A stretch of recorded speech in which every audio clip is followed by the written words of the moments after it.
Assalamualaikum warahmatullahi wabarakatuh. Temboyang aja.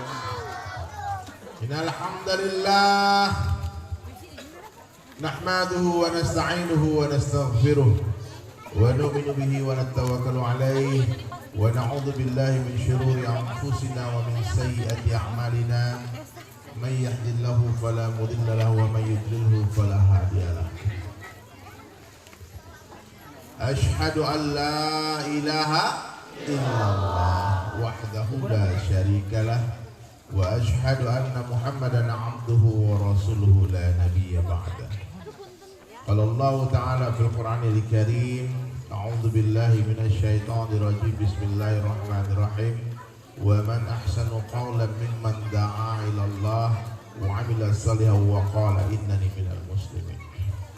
Wa qala Nabi sallallahu alaihi wasallam fi hadis qudsi an Abi Darda radhiyallahu anhu yaqul sami'tu Abu Qasim sallallahu alaihi wasallam yaqul inna Allah qala ya Isa inni ba'itsun min ba'dika ummatan in asabahum ma yuhibbuna hamidullah wa in asabahum yakrahuna tasabu was-sabru wal hilma wal ilma kaifa yakunu hadha lahum wal hilma wal ilma yara. Qala Allah ta'ala u'tihim min hilmi wa ilmi atau kama qala Rasulullah sallallahu alaihi wasallam. Baik hadirin sekalian, semuanya siap yang mendengar ya? Angkat kepalanya, buka matanya, tutup mulutnya. Semuanya konsentrasi mendengarkan. Ya. Ya. Dulu sayang, duduk semua. Yang di sana dengar suara saya ya, di ujung sana ya. Ya, nanti ada pertanyaan-pertanyaan yang nggak bisa jawab nggak boleh pulang. Dan saya tak lama-lama, nanti kalau saya lihat satu orang tertidur, langsung wabillahi taufiq wal hidayah. Siap ya? Baik hadirin sekalian, tidak ada yang kebetulan di dunia ini. Pertemuan, perpisahan Allah yang tuliskan. Allah telah takdirkan. Dialah Allah Ta'ala satu-satunya zat yang berkuasa menjumpakan orang yang berpisah dan memisahkan orang yang berjumpa. La ilaha illallah. Hanya Allah yang berkuasa menjauhkan orang yang berdekatan dan mendekatkan orang yang berjauhan. La ilaha illallah. Hanya Allah yang berkuasa menghidupkan orang mati dan mematikan orang hidup. La ilaha illallah. Satu dunia membunuh kita Pak, Bu, Teteh, dengarkan baik-baik nih. Satu dunia orang membunuh kita tak akan mampu tanpa izin Allah. La ilaha illallah. Satu dunia orang mau selamatkan kita pun tak akan mampu tanpa izin Allah. Dialah Allah Subhanahu wa Ta'ala yang telah menciptakan, memelihara dan memberikan rezeki kepada seluruh ciptaan. Selain Allah tidak ada yang bisa menciptakan, selain Allah tidak ada yang bisa memelihara, selain Allah tidak ada yang bisa memberikan rezeki. La ilaha illallah. Coba perhatikan diri kita, bagaimana hebatnya Allah memelihara diri kita. Kita tidur tak sadar diri, ruh kita dipegang oleh Allah Ta'ala. Orang tidur itu seperti orang mati, dia nggak ngerti apa-apa. Kemudian apa yang dia diam aja orang tidur itu. Kemudian tiba-tiba ada semut berjalan, tak masuk di ke telinga kita. Siapa yang memelihara? Allah. Serangga tidak masuk ke telinga manusia. Nyamuk gak masuk ke telinga manusia. Kenapa? Allah menciptakan satu zat di dalam kuping itu. Apa namanya?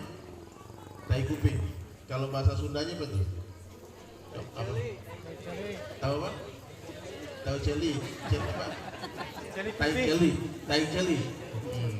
Tai celi itu rasanya pahit apa manis, Pak? Nggak tahu ah. Jujur, yang pernah coba angkat tangan, manis apa pahit? Nah, ini pahit. Coba bayangkan nih tai celi apa? Tai celi, tai kuping ini kalau manis gimana? Kita tidur bangun sepur-sepur kepala gitu, ya. Tapi Allah jaga pendengaran kita. Tapi pernah nggak kita berpikir tentang perkara ini? Ya.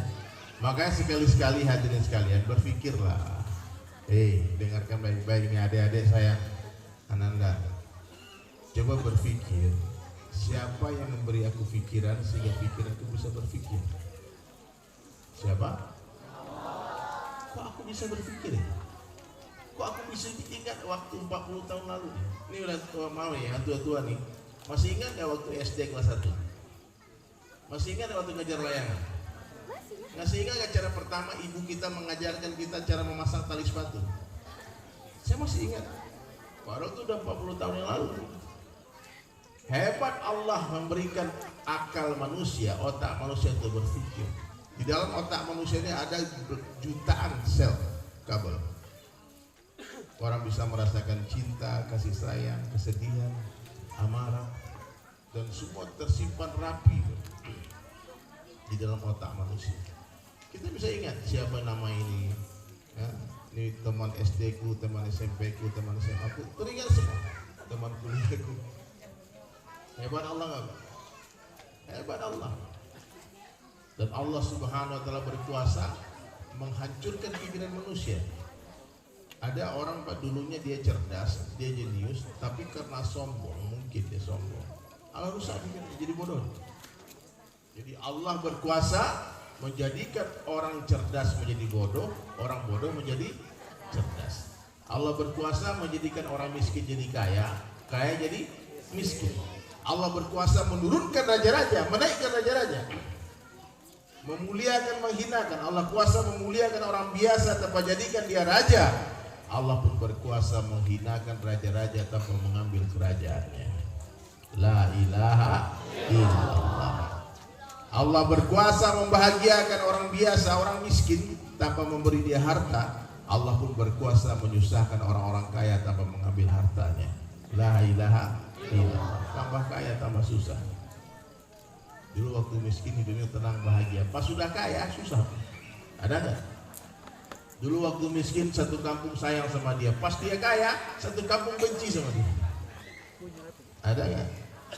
Dulu waktu sebelum jadi pejabat semua orang memuliakan dia. Setelah jadi pejabat banyak musuhnya.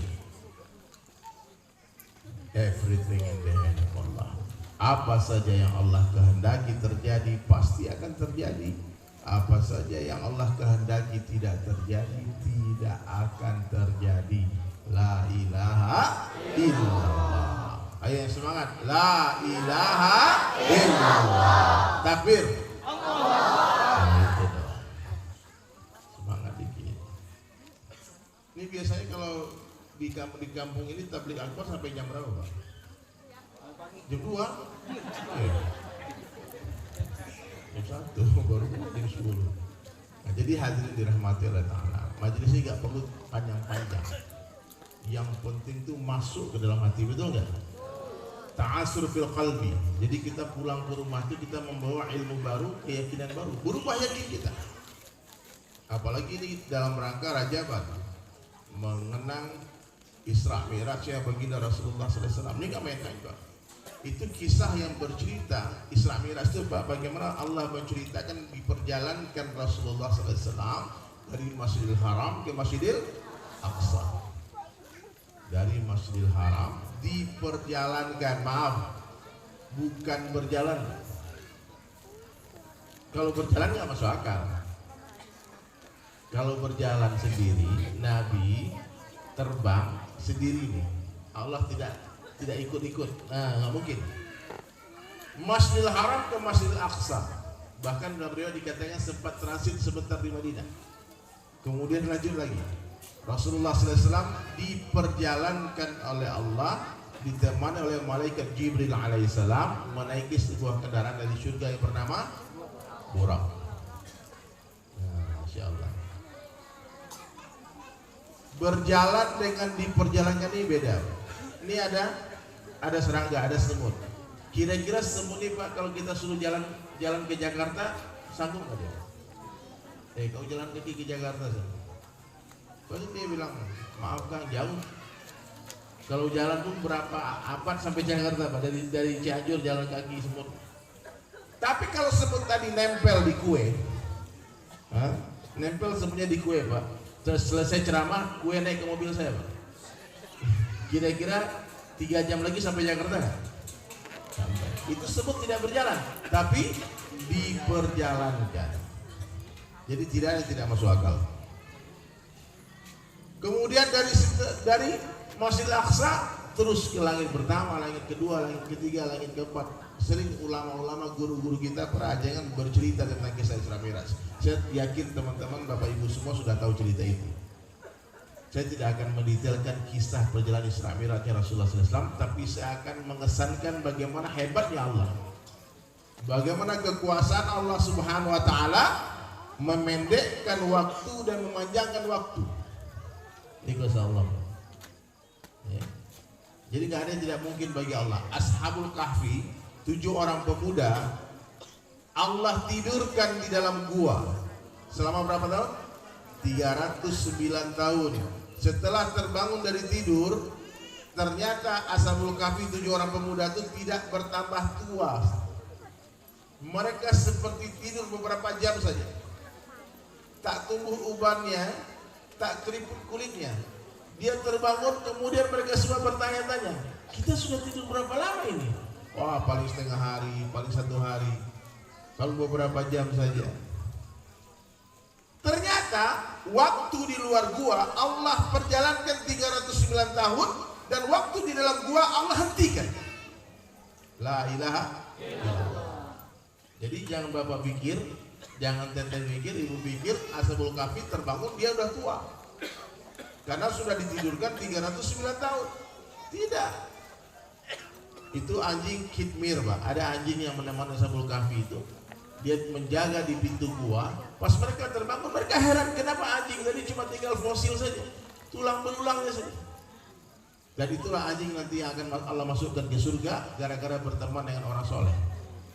Anjing berteman dengan orang soleh Allah masukkan ke surga, apalagi manusia, Pak. La ilaha illallah. Nah, ini salah satu bukti Allah mampu memanjangkan waktu dan memendekkan waktu.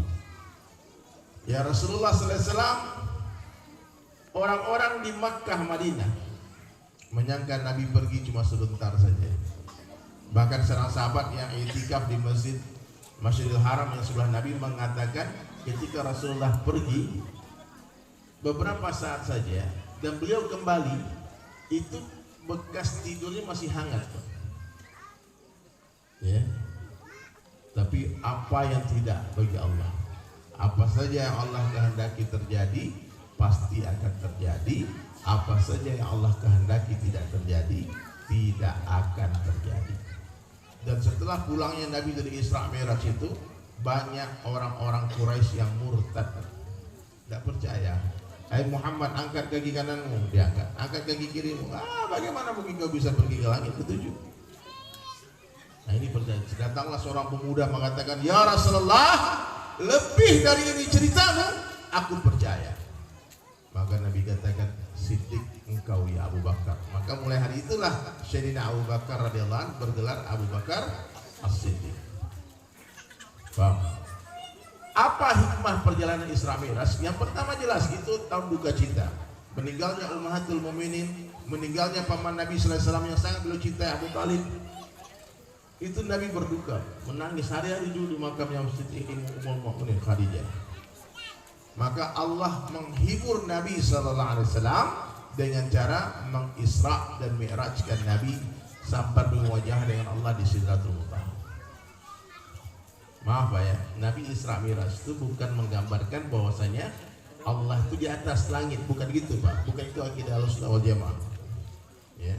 Oh, berarti kan Nabi naik ke atas langit, berarti Allah di atas. Bukan. Allah Subhanahu wa taala adalah zat yang tidak berhajat dengan tempat. Bapak jangan aneh, mohon maaf ya. Kadang-kadang anak-anak muda yang baru belajar agama, dia membayangkan Allah itu duduk di atas kursi, di atas langit. Seperti orang-orang agama lain yang membayangkan Tuhan mereka. Itu mujassim, itu akidah sesat. Ya, Allah Subhanahu wa taala itu sudah ada sebelum arsy itu ada. Allah sudah ada sebelum langit itu ada. Allah sudah ada sebelum Sidratul Muntaha itu ada. Allah yang menciptakan itu semua. Ya. Jadi Allah bukan di depan, di belakang, di samping kiri, samping kanan, bukan di atas, bukan di bawah.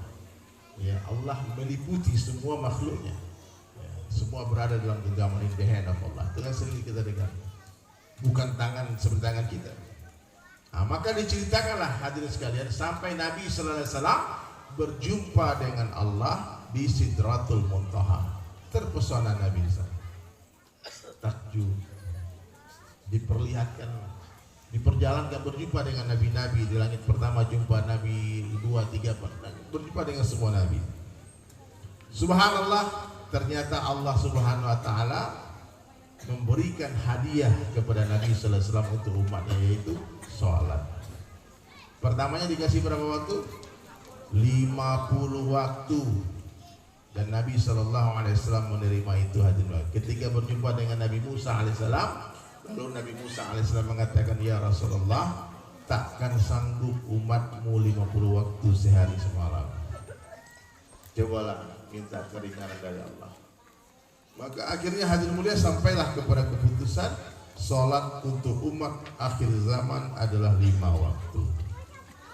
Ini satu-satunya perintah Allah yang tidak diturunkan dibawa oleh Jibril alaihissalam, tapi langsung diundang Nabi sallallahu alaihi wasallam berjumpa dengan Allah.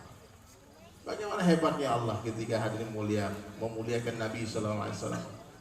Rasulullah SAW itu sampai di satu titik dengan Jibril, kata Jibril, "Ya Rasulullah, aku tunggu di sini karena kalau aku melewati tempat ini aku akan binasa." Maka dengan penuh adab ketawaduan Nabi melepaskan sendalnya, lalu Allah Subhanahu wa taala katakan, "Ya Habibillah, wahai kekasihku, pakai sendalmu." Jadi sendal Nabi itu pernah berjalan di arsy Allah, pernah melangkah di Sidratul Muntaha. Beda dengan Nabi Musa alaihissalam, ketika Nabi Musa menerima Taurat, Allah Subhanahu wa taala katakan, "Hai Musa, lepaskan sendalmu, ini tempat suci." Tapi Rasulullah sallallahu alaihi wasallam ketika Isra Mi'raj, ketika Mi'raj dari perjalanan berjumpa dengan Allah, Nabi dipersilahkan memakai sendalnya yang mulia. Maka para muhibbin kita lihat sering Pak, di simbol di topi itu ada simbol sendal Nabi. Kita lihat tuh banyak sekali orang-orang yang memakai. Ya, jadi jangan diremehkan sendal Nabi. Jangan diremehkan sendalnya Rasulullah sallallahu alaihi wasallam. Karena sendalnya Nabi lebih berharga daripada dunia beserta isinya. Allahu Akbar. Nah, jadi hadirin sekalian, sekarang sudah ada hadiah. Ketika turunnya Nabi sallallahu alaihi wasallam membawa kabar tentang sholat, para sahabat bergembira semua. Karena biasanya kalau perlu apa-apa mereka datang ke Rasulullah, dan Rasulullah yang berdoa kepada Allah. Rasulullah SAW yang memintakan kepada Allah. Tapi setelah Isra Mi'raj itu, semua sahabat seakan-akan hadirin mulia mendapatkan kado yang luar biasa dari Allah, hadiah yang dengan amalan itu semua orang bisa bercakap-cakap dengan Allah. Yang mana dengan sholat ini kita semua bisa bermunajat kepada Allah, semua kita bisa curhat kepada Allah Subhanahu wa taala. Ya, ini sholat itu sarana terbaik. Wasta'inu bisabri wassalat. Carilah pertolongan Allah dengan sabar dan salat. Nah, maka sungguh zalim kita hadirin mulia ketika kita sudah tahu sholatnya adalah perintah Allah yang paling agung, yang paling mulia, tapi kita remehkan sholat. Kita main-main sholatnya. Sholat itu kata Nabi seperti kepala pada badan. Bapak Ibu ini pulang dari pengajian nih, umpama pulang ya, lewat ke kampung-kampung, kan mungkin paling jam 11, jam 12. Tiba-tiba Bapak Ibu ngelihat orang berjalan gak ada kepalanya. Ibu kasihan apa pingsan? Kabur langsung. Nah, begitulah orang yang tidak ada kepala, orang tidak sholat itu seperti orang tidak berkepala. Bahkan Nabi SAW jelaskan, sholat itu tiang agama, sholat itu imaduddin, sholat itu tiang agama. Siapa mendirikan sholat dia mendirikan agama, siapa meninggalkan sholat dia meruntuh agama. Maaf Bapak-bapak, gimana pendapatnya kalau ada anak-anak muda, ada orang kampung yang mau meruntuh masjid? Didiamkan saja, apa dibantu? Apa dilarang? Seriusnya dilarang nggak? Dicegah nggak? Ada nggak usaha mencegahnya? Orang yang meruntuh masjid pasti, bahkan maaf ya, yang tidak sholat pun kadang-kadang langsung dia hunus pedangnya Pak, takbir di jihad katanya. Sholat juga enggak, tapi orang meruntuhkan masjid dia ngamuk. Kenapa? Karena semua orang itu mencintai masjid, karena dia ikut membangun masjid bersama, betul nggak? Minimal satu sasemen dia bantu. Jadi kalau orang berkorban untuk masjid, maka dia sangat mencintai masjid. Kalau ada orang berusaha masjid, dia akan siap mempertaruhkan nyawanya untuk membela masjid. Tapi kenapa orang beruntung agama, orang tidak sholat tuh Pak, bukan beruntung masjid, tapi beruntung agama? Beruntung agama. Kenapa kita jadikan sahabat? Kita aja naik mobil kita keliling-keliling Cianjur. Orang nggak sholat, kita traktir makan. Ya kita tahu dia tidak sholat, kita ajak main catur sampai pagi, ngobrol ketawa tinggi.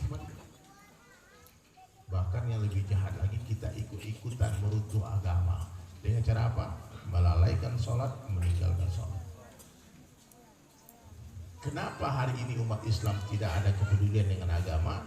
Karena kita tidak berkorban untuk agama. Jadi umat Islam itu merasa tak memiliki agama Pak. Bodoh amat, runtuhin aja lah. Karena tahu-tahu waktu lahir dari kecil sudah jadi orang Islam. Apa yang kita korbankan untuk agama? Apa coba pikir? Oh kalau untuk masjid beda Pak. Ini tuh orang Islam Pak, bukan untuk agama Islam. Masjid ini dibangun untuk membantu umat Islam, bukan membantu agama Islam. Tolong dibedakan Islam dan umat Islam, Islam dan Muslim. Ya. Oh saya sudah bangun pesantren, pesantren itu membantu umat Islam. Pak, supaya umat Islam mudah dalam menuntut ilmu, maka dibangunlah pesantren. Dulu tidak ada pesantren zaman Nabi. Mereka cuma belajar agama di masjid dan di rumah. Ta'lim masjid, ta'lim rumah, itu amalan di zaman Rasulullah. Tapi dari rumah-rumah mereka lahirlah hafiz-hafizah, alim-alimah, ulama-ulama besar. Jadi jangan Bapak pikir Bapak sudah bangun pesantren terus merasa sudah bantu agama. Bukan. Kita sedang membantu umat Islam supaya mereka nyaman, tenang dalam menuntut ilmu. Maaf, Bapak Ibu tidak bangun pesantren pun kita bisa belajar di bawah rumah. Betul ya? Kita bisa belajar di pojok-pojok rumah kita. Masjid ini pun dibangun bukan untuk membantu umat Islam, bukan membantu agama Islam, tapi untuk membantu umat Islam supaya dia nyaman dalam beribadah. Mohon maaf Bapak tak bangun masjid pun kita bisa sholat di tanah lapang Pak. Saya pulang dari Bangladesh, saya lihat ada masjid-masjid tidak ada tiangnya, cuma dipagarin aja tuh masjid Pak, dibersihkan, atap pun tak ada. Tapi dia katakan itu masjid tempat sujud. Bisa. Allah telah sucikan semua tanah di dunia untuk tempat sujud. Ya. Bagaimana cara membantu agama Allah? Bagaimana cara? Dakwah. Hentikan orang yang meruntuh agama itu dengan cara mengajak dia sholat. Bapak, ibu-ibu paham nggak? Apa kita ikut-ikutan meninggalkan sholat? Mohon maaf, ibu-ibu nih yang paling banyak melalaikan sholat gara-gara menunda-nunda sholat. Hati-hati. Wanita ini punya tamu bulan Pak. Kadang-kadang kalau sudah seminggu dia tak sholat, hari ke-8 nya pun lanjut tuh. Hari ke-9 tanya kamu, oh, lagi dapat, masa dapat sebulan penuh? Mana ada cerita dapat 1 bulan full? Nggak ada ceritanya tuh. Hati-hati. Maka perlu belajar fikih. Kapan bermulanya haid, kapan berakhirnya. Kalau laki-laki, bagi kita laki-laki tidak ada sholat fardu kecuali di masjid 5 waktu secara berjamaah. Ya, Pak. Kalau kita sholat fardu di masjid, banyak janji Allah. Ada 5 janji Allah kepada orang yang menjaga sholat 5 waktu di masjid secara berjamaah. Di dunia Allah berkahi rezekinya, di kubur Allah bebaskan dari siksa kubur, menerima catatan amal dari sebelah kanan, melintasi sirat secepat kilat, dan masuk surga tanpa hisab. Bapak Ibu tahu nggak berkah pada rezeki itu apa maksudnya? Berkah pada rezeki itu seperti manis pada gula. Itu baru berkah. Buat apa kita punya gula 1 kontainer tapi tak manis? Kan lebih baik kita punya gula 100 kontainer tapi manisnya berkah. Ataupun tak banyak gula kita 1 sendok saja. Tapi kalau itu manis, itu barokah. Nah, rezeki itu yang penting bukan banyaknya Pak, Bu. Yang penting berkahnya. Ini dapat rezeki banyak. Oh, gara-gara meninggalkan sholat, terjadi transaksi untung 1 miliar. Azan berkumandang, Allahu Akbar, Allahu Akbar. Masih saja transaksi. Masih saja berbisnis di pasar. Masih saja meeting di kantor. Masih aja rapat paripurna tuh. dia bersama pejabat-pejabat. Mohon maaf, mungkin secara keduniaan dapat untung, tapi bila Allah cabut keberkahannya jadi masalah. Pak, ada orang dapat untung 1 miliar, lepas itu sakit Pak, berobat, obatnya 2M, rugi berapa? Rugi 1M, berhutang dia.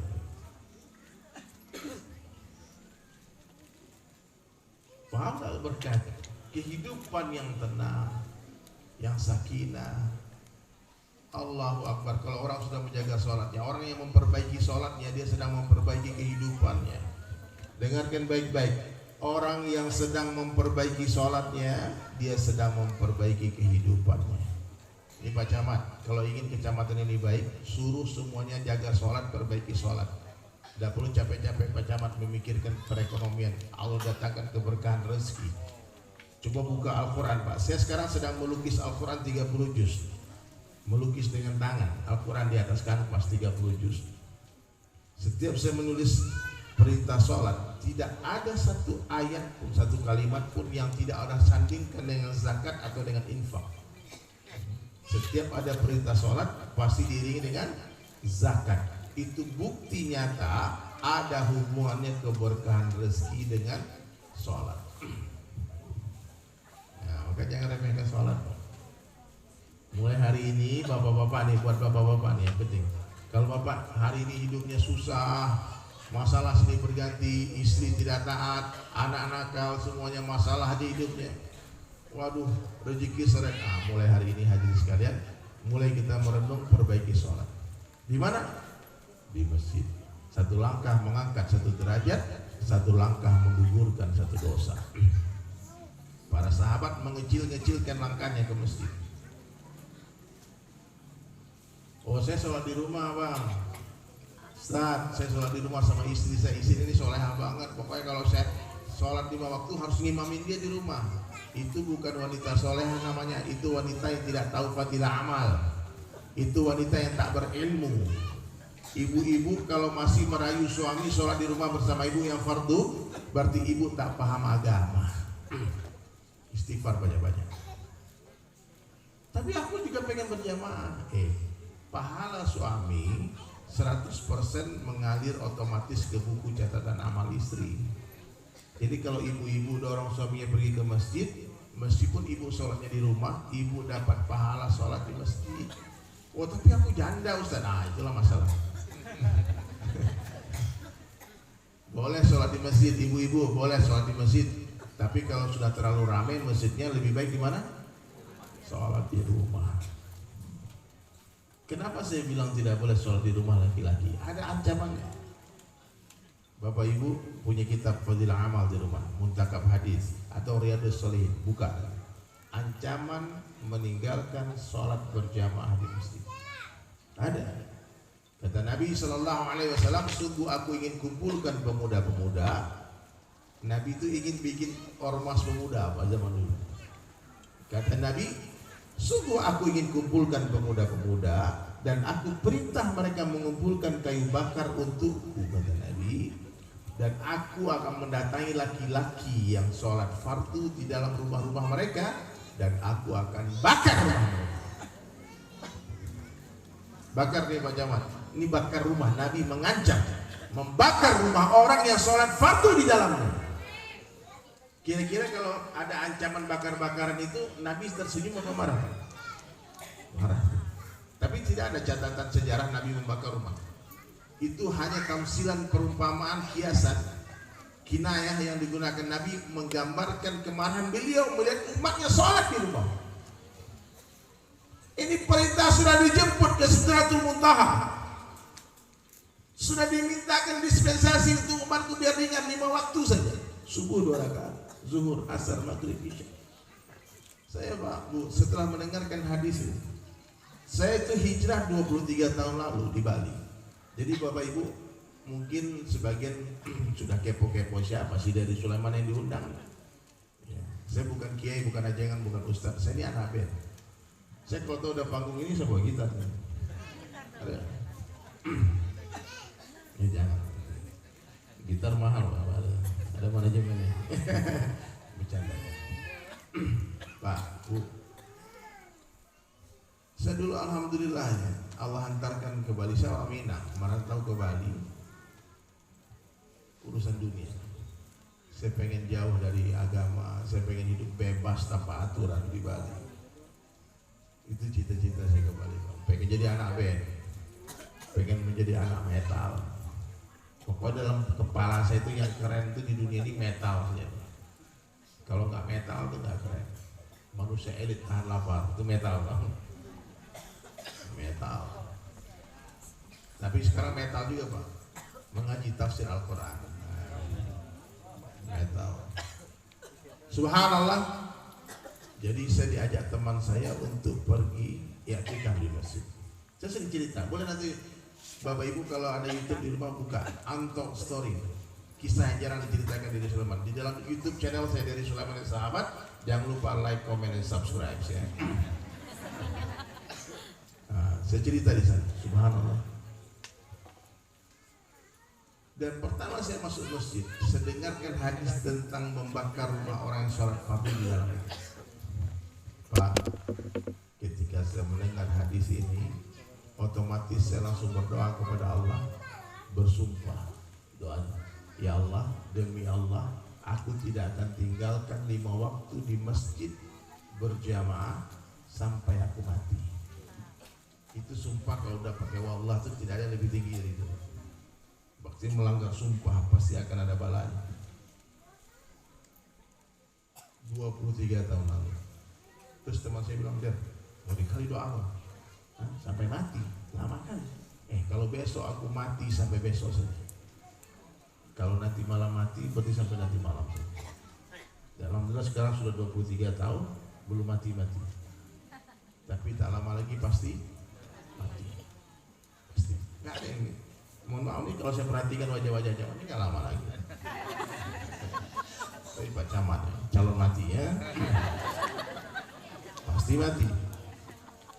Orang kaya, orang miskin, raja-raja, rakyat biasa. Wahai manusia, jangan kau tertipu daya. Ada lagu ini, saya tulis syair. Wahai manusia, jangan engkau tertipu daya oleh dunia yang fana, sebagai tempat ujian bagi kita. Dunia sementara, mana suaranya? Akhirat selama-lamanya. Orang kaya mati, orang miskin mati, raja-raja mati. Yang paling keras teriak mati, insya Allah paling panjang umur. Yang nggak ikut teriak mati, mati dulu. Orang kaya mati, orang miskin mati, raja-raja mati, rakyat biasa mati, yang di belakang mati. Nah, lain kali di depan dulu ceramah Pak. Yang di samping mati, yang di tengah mati, yang ceramah mati. Kenapa yang ceramah keras matinya? Berani nggak Pak? Berazam di hati masing-masing, tidak akan tinggalkan 5 waktu di masjid. Mulai hari ini.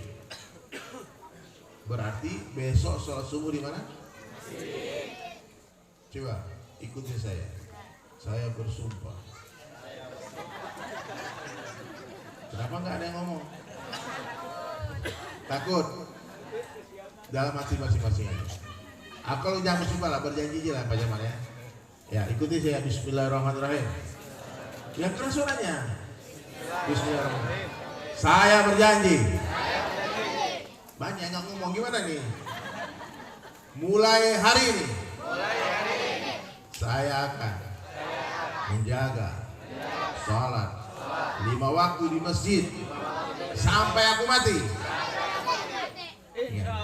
Insya Allah. Boleh sholat di rumah kalau uzur, sakit. Atau kemarin maaf di Cianjur ada gempa. Ini masjid sudah retak-retak umpama nih kan. Boleh kita sholat di rumah Pak. Kalau Bapak nekat Pak bisa tertimbun masjid ini. Ya. Boleh, itu darurat. Dalam keadaan uzur boleh. Tapi kalau tidak ada alasan uzur, kita harus ke masjid. Apa arti Allahu Akbar? Coba saya mau tanya, Allahu Akbar itu artinya apa?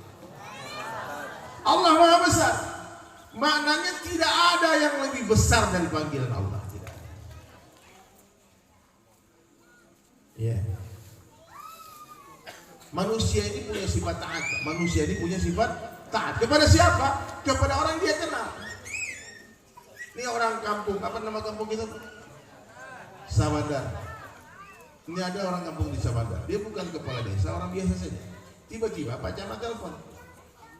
Kata Pak Camat, Pak, besok pagi saya tunggu di kantor. Ada yang mau dibicarakan. Penting. Kira-kira orang kampung itu bangga gak? Ditelepon Pak Camat, besok pagi meeting di kantor Camat. Tiap ketemu orang dia cerita, bro, lihat nih handphone nih, siapa nih Pak Camat bro. Diundang Pak Camat, aneh katanya. Sombong. Pagi-pagi sudah mandi, berdandan, pakai baju bagus, perlente gaya dia. Pokoknya hari ini kita meeting sama Pak Camat. Pas mau berangkat rumah Pak Camat, tiba-tiba bunyi HP dia. Diangkat, ternyata Bupati telepon. Kata Bupati, Pak saya tunggu di kantor pagi ini, siap meluncur Pak, lupa sama Pak Camat. Kenapa dia berani membatalkan janji dengan Pak Camat? Karena dia mengenal siapa Bupati. Nanti kalau Pak Camat marah, pasti Bupati bela saya. Betul gak? Sedang menuju rumah Bupati, tiba-tiba bunyi lagi HP-nya. Entah dari mana dapat, Pak Gubernur Pak. Kata Pak Gubernur, saya lagi di Cianjur nih Pak, saya tunggu Bapak sekarang, penting saya bicara. Siapa? Sekarang juga. Langsung lupa sama Bupati. Itu manusia. Iya Pak. Kalau dipanggil orang kaya datang nggak? Datang, bosan. Kalau dokter yang suruh makan obat 3 kali sehari pahit itu obat, mau nggak Pak? Mau. Dia sebentar lihat jam nih, dokter nih orang pintar. Padahal hadirin sekalian, yang menciptakan otaknya dokter itu Allah. Yang memberikan harta kepada orang-orang kaya itu Allah, Al-Mughni. Kenapa Allah panggil tak datang? Yang menciptakan presiden, gubernur, wali kota, Pak Camat, bupati, Allah. Malikul Mulk, rajanya para raja. Kenapa Allah panggil tak datang? Yang memberi kita mata adalah Allah, yang memberi kita telinga adalah Allah, yang memberi kita akal berpikir adalah Allah. Yang memberi kita rumah adalah Allah, yang memberi kita kendaraan adalah Allah, yang memberi pangkat jabatan adalah Allah, diberi istri yang cantik, diberi suami yang ganteng, diberi anak-anak yang cerdas, diberikan oksigen bernafas, berdiri di atas buminya Allah, di bawah kolong langitnya Allah. Jadikan air laut sebagai tintanya, jadikan dedaunan sebagai kertasnya, tulis nikmat Allah one by one, satu persatu, kering air laut. Habis semua dedaunan, masih ada nikmat Allah yang belum tertuliskan. Kenapa Allah panggil tak datang kalian? Kurang ajar, kurang ajar. Nanti dikasih ujian, goyang dikit, tanya apa salahku? Apa dosaku? Itulah dosamu, tak merasa berdosa itu. Paham gak? Dosanya umat hari ini tidak merasa berdosa, tidak merasa bersalah, padahal sudah tidak sholat. Ada umat Islam bertahun-tahun tak sholat, tak pernah datang. Tapi Allah Maha Baik. Dipanggil puluhan tahun tak datang sekalipun, tapi Allah tetap bagi minum, Allah tetap bagi rezeki. Kita 3 hari aja ngasih orang makan nih. Mohon maaf ibu-ibu, ada tamu datang 3 hari ke rumahnya. Berapa hari? 3 hari kita kasih makan, kasih tempat tinggal, kasih minum, kasih duit, beliin baju. Kemudian kita panggil di hari ketiga, Bang sebentar cuy. Dia cuma lihat nengok terus jalan. Kira-kira hari keempat masih ngasih makan. Ini orang nggak ada otaknya. Ini Ini orang nggak punya akal, nggak punya etika, nggak punya akhlak, nggak berpikir, nggak tahu terima kasih. Itu manusia, tapi Allah Subhanahu wa Ta'ala, berjuta kesalahan yang kita lakukan, Allah tetap setia menunggu kita pulang. Oh abdi, wahai hambaku, kembalilah kepadaku. Fafirru ilallah, berlarilah kepada Allah. Pak, Bu, sebelum terlambat, mari kita bertaubat. Jangan menunda-nunda taubat. Ajal tak menunggu kita bertaubat. Kitalah harus bertaubat menunggu ajal itu datang. Ya. Cara taubat gimana?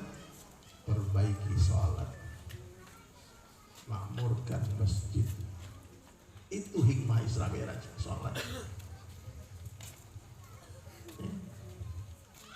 Siapa yang sholat selama 40 hari tanpa tertinggal takbiratul ula bersama imam, bara'atun minan nar wa bara'atun minan nifaq, dijauhkan dari api neraka jahanam, dijauhkan dari sifat munafik. 40 hari tanpa tertinggal takbiratul ula bersama imam, itu maknanya apa? Pak, Bu, imam takbir, kita di belakang, tidak masuk satu waktu. Dan ini Pak, agak mustahil dibuat kecuali Bapak itikaf 40 hari dalam masjid. Kalau tidak begitu Pak, saya belum temukan satu orang pun yang sanggup mengamalkan hadis ini tanpa mengkhususkan waktu di masjid. Nah, ini teman-teman jamaah tabligh banyak yang sudah bisa amalkan. Kalau kita masih sibuk Pak dengan dunia, bekerja di kantor, mohon maaf, pasti ada satu waktu yang kena. Masih sibuk ngantar anak sekolah, ngantar istri ke pasar, ada aja satu waktu kena macet jalan. Ya, apalagi tinggal di Jakarta, tinggal di kota-kota besar. Nah, makanya usahakan sebelum kita meninggalkan dunia ini, luangkanlah waktu 40 hari iktikaf di dalam masjid, matikan handphone, tinggalkan semua dunia kita sementara, fokus memperbaiki hubungan dengan Allah, bermanja-manja dengan Allah, bermesraan dengan Allah. Siap insyaallah Pak ya? Tidak usah lama-lama, 40 hari saja. 40 hari ini angka yang ajib Pak. Para orang-orang tasawuf, para sufi mementingkan angka 40 hari ini Pak. Karena dalam Al-Quran dikatakan terjadi perubahan setiap 40 hari, dari segumpal nutfah menjadi segumpal darah, kemudian menjadi segumpal daging 40 hari kedua. Di 40 hari ketiga 4 bulan ditiupkan ruh di janinnya bayi dalam rahim ibu. Jadi setiap 40 hari ada perubahan. Dan nabi-nabi ditarbiyah dengan 40 hari. Saya sering bertanya, kenapa 40 hari? Hadis tadi kenapa 40 hari sholat berjamaah? Kenapa 40 hari? Kenapa 40 hari Nabi Ibrahim alaihissalam dibakar? Nabi Ibrahim itu dibakar selama 40 hari. Kenapa 40 hari Nabi Yunus alaihissalam dalam perut ikan? 40 hari. Dan hampir semua Nabi ditarbiyah dengan 40 hari. Nabi sallallahu alaihi wasallam itu berkhalwat di dalam gua Hira dari umur 25 tahun sejak menikah dengan Ummahatul Mukminin Khadijah sampai umur 40 tahun. Setiap tahun Nabi 40 hari di dalam gua Hira. Tanya sama yang aja yang sama Kiai. Iya. Kenapa 40 hari? Suatu ketika orang datang kepada Sayyidina Umar bin Khattab dan bertanya, dari mana kamu? Aku dari berjaga-jaga di perbatasan. Berapa lama kau di perbatasan? Udah sebulan nih Amirul Mukminin. 30 hari. Kenapa kau tak tunggu sampai 40 hari baru pulang? Jadi ada angka-angka ini yang hikmahnya banyak, kita nggak tahu. Jadi jangan remehkan hitungan-hitungan Pak ya. Tawaf 7 kali ada hikmahnya. Kenapa 7 kali? Kenapa nggak 6 kali? Kenapa? Ya, itu Allah perintah sami'na wa ata'na. Terus kita bahas juga panjang majelis kita. Tapi yang jelas bagaimana Bapak Ibu sekalian, kita menjadi ahli sholat, jangan melalaikan sholat, karena ancamannya ada. Fawailul lil musallin, neraka wel bagi orang-orang yang melalaikan sholat. Dia sholat tapi lalai dengan sholat. Sholatnya, bapak-bapak ini yang paling penting nih, karena rusaknya hari ini, mohon maaf, bunda, rusaknya wanita karena rusaknya laki-laki. Rusaknya laki-laki karena laki-laki cinta dunia. Dunia. Pagi hari orang ke masjid, dia ke pasar. Siapa yang bangun di pagi hari kata Nabi sallallahu alaihi wasallam dan dia pergi ke masjid, sungguh dia telah membawa bendera iman. Siapa yang bangun di pagi hari tak ke masjid dia, ke pasar dia telah membawa bendera syaitan. Nabi beri fadilah rakaatain fajri khairan minad dunya wa ma fiha. 2 rakaat salat sunnah sebelum subuh itu lebih berharga daripada dunia beserta isinya. Kita kehilangan tas beserta isinya sedih kan, menangis kan. Ini kehilangan dunia beserta isinya. Udah jangan tinggalkan 2 rakaat sebelum subuh.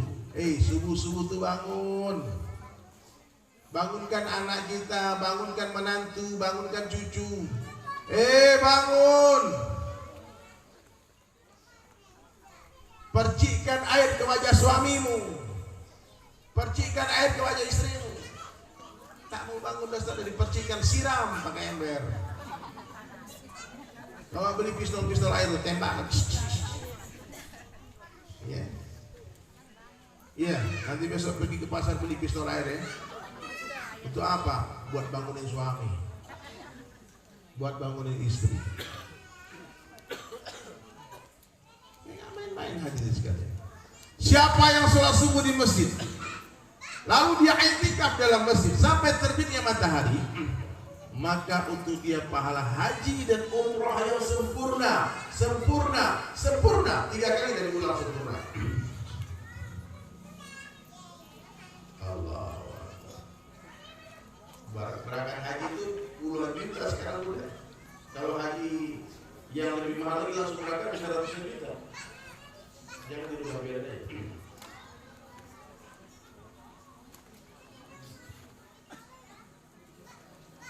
Saya ini vokalis Pak, jadi kalau audio di rumah saya tahu. Terus nanti feedback. Insyaallah ya. Jadi jangan sampai Nabi sudah beri fadilah tapi kita tetap tak percaya, berarti iman kita rusak. Ya. Sudah kasih tahu nih Pak, Bu, di bawah batu besar itu ada emas 10 kilo, ada uang 10 miliar. Angkat ke batu besar itu. So, kita akan berlomba-lomba mengangkat batu itu. Dan Nabi telah memberitahu 2 rakaat sebelum subuh lebih baik daripada dunia beserta isinya. Nabi itu kalau setiap memberi amalan diberikan tahu gajinya dikasih tahu supaya kita bersemangat. Suatu hari Abu Hurairah menanam pohon di Masjid Nabawi.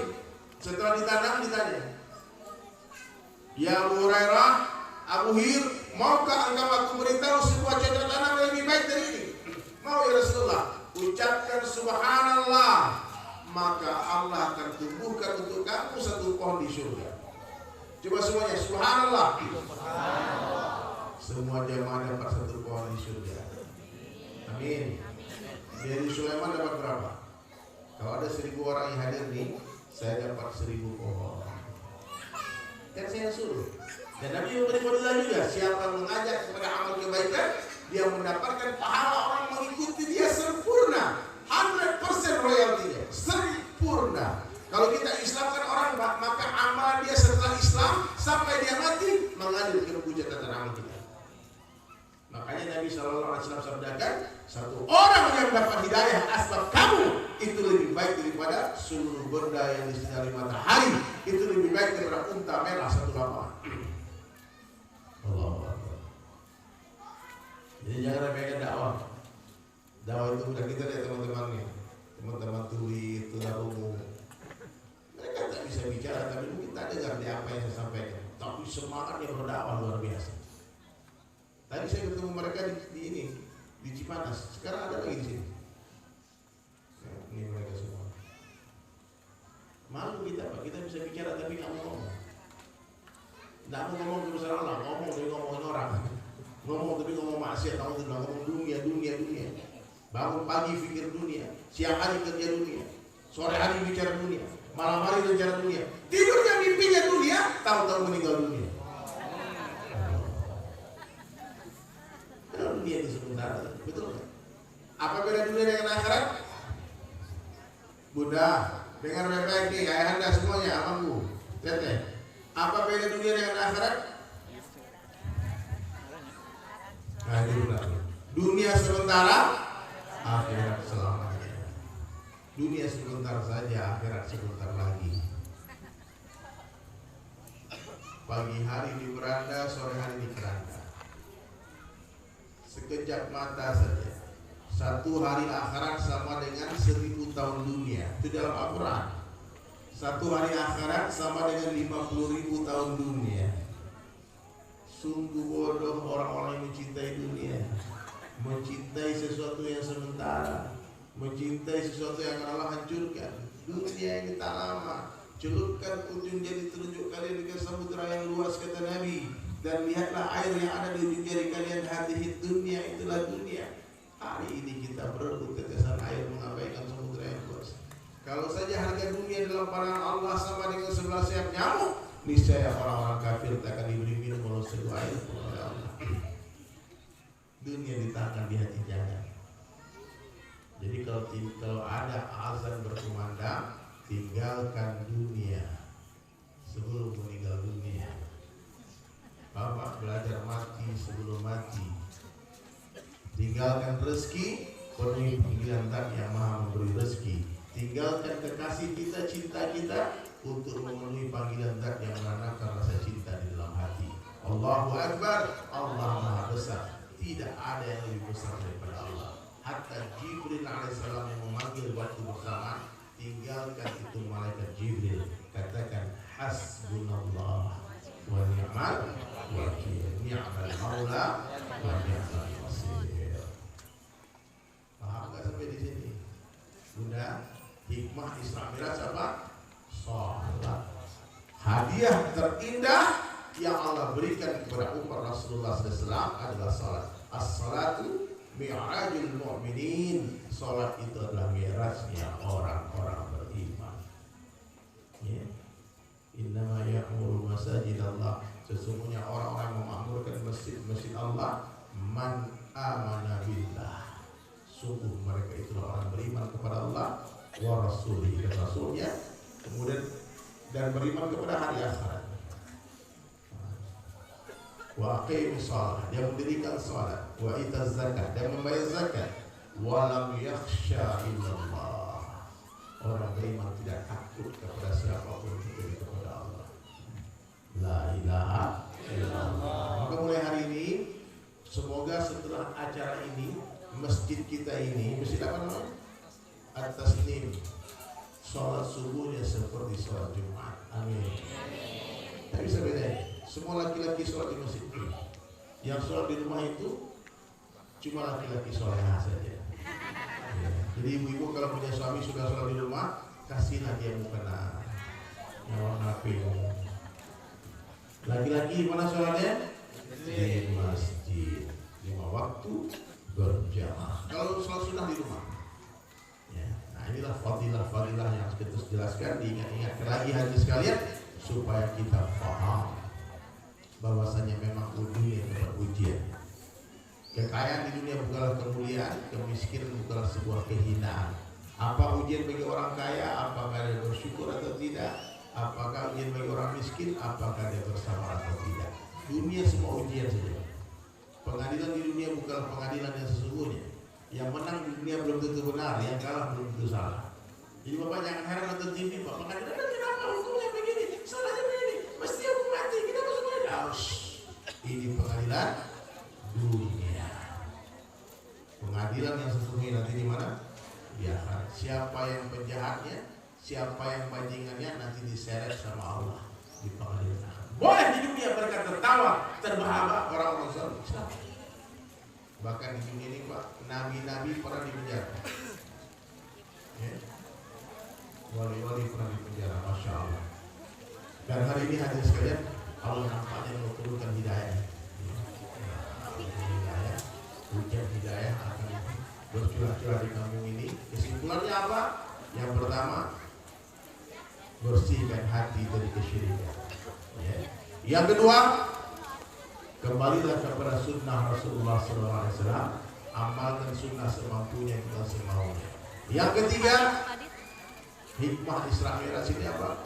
Memperbaiki sholat. Siapa yang memperbaiki sholat, dia sedang memperbaiki kehidupannya. Menyelesaikan masalah tanpa masalah itu bukan. Tapi dengan sabar dan sholat. Kemudian orang beriman itu hadirin mulia, dia banyak berpikir dan cinta kepada ulama, akhlaknya disempurnakan, dia ikhlas, dan yang paling penting dia banyak mengingat Nabi. Ya, mungkin itu saja hadirin sekalian. Silakan. Tak sempurna majelis ini, sekurus-kurusnya ikan pasti ada daging, sebelum ikan pasti ada tulangnya. Ambil dagingnya, buang tulangnya, ambil yang baik, buang yang buruk, ambil yang jernih, buang yang keruh. Wabillahi taufiq wal hidayah. Assalamualaikum warahmatullahi wabarakatuh. Kita tutup dengan doa kepada majelis. Subhanallah wa bihamdihi, subhanallah wa bihamdihi, asyhadu an la ilaha illa anta, astaghfiruka wa atubu ilaik.